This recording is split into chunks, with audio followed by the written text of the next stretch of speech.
Toujours dans les partages d'expérience, je voudrais vous montrer à quel point la vie répond à nos besoins et nous accompagne dans nos projets quand ceux-ci sont justes. C'était il y a une bonne quinzaine d'années, je voulais organiser pour les gens qui viennent dans mes stages, et les autres aussi, un voyage en Israël. Et pour que le voyage ne soit pas trop coûteux, je cherchais à entrer en contact avec un tour opérateur israélien afin de diminuer les personnages, les intervenants et les prises de marge au passage.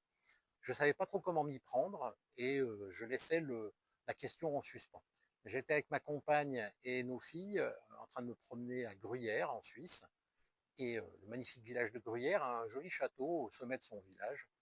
Et je me suis trouvé très étonné parce que mes deux filles ont demandé à visiter le château. Alors d'habitude, c'était pas spécialement leur tasse de thé.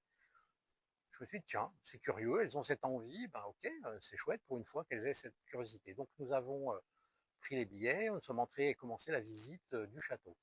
Et pendant la visite, on était en même temps qu'une famille de 4 personnes qui parlaient dans une langue que je ne connaissais pas. Et je réfléchissais pour essayer de me dire, mais qu'est-ce que c'est que cette langue? Et je me dis, mais on dirait que ça ressemble à de l'hébreu. Et donc, à un moment donné, je suis allé voir le monsieur et je lui dis, vous venez de quel pays? Il était un peu sur la défensive, mais il finit par me dire, ben, on vient d'Israël. Ben, je lui dis, ben, c'est incroyable. Je dis, parce que j'ai pour projet d'aller en Israël avec un groupe dans peu de temps. Donc, ouais, c'est un signe de la vie, quoi. Il me dit, ah bon, mais vous voulez faire quoi comme itinéraire? Et je lui explique un petit peu l'itinéraire. D'abord la côte méditerranéenne, ensuite le lac de Tibériade, et puis revenir vers Jérusalem après la mer Morte. Et il me dit, ben, ok, tenez ma carte, je suis tour opérateur israélien. Et ça a été incroyable. On a organisé le voyage avec lui.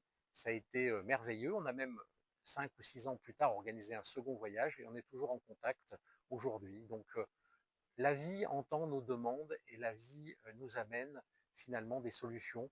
À nous de savoir les écouter, les entendre et en profiter. Merci et j'espère que ça vous inspirera et à bientôt.